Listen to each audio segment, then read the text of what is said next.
Ngayon, yan, gumagawa na kami ng content to help out content creators. Kasi ang pinaka main purpose namin kung ba't ginawa to, hindi yung makita yung mukha namin. It's Hmm. to share our experience.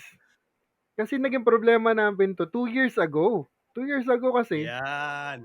Mahaba-haba ang history di ba? namin dito sa content creation. Pero nag-isip lang kami, ano kayang gagawin namin dito sa, ano bang gusto mong gawin, sabi niya.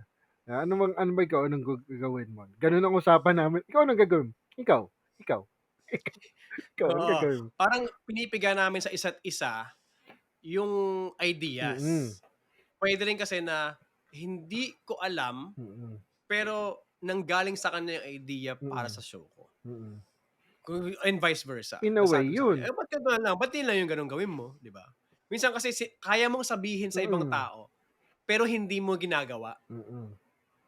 Pero sa usap naming dalawa, ang nangyari, lumabas sa bibig mo na ipinapagawa mo sa kanya, Mm. pero ang kapal ng mukha mo, hindi mo ginagawa. Mm. So, gawin ko kaya? In a way, Oo. masabi ko to, na-inspire ni Kuya JP yung paggawa ko, and I'm pretty sure na-inspire ko rin siya gumawa ng ganun. Kasi may Yeah. tumutulak sa'yo na, gawin natin to. Ikaw, gawin mo yan, ha.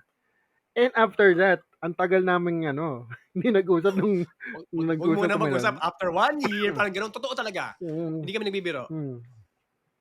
Nakatapaho kami after. Okay, maganda yung usapan natin, no? Ang ganda ng usapan na 'to. Okay, gawa ka, Mm. gawa ko. Mm. Andun ka sa trenches mo, andun ako sa aking Mm. ginagawa. And then usap na naman kami a year after. Mm.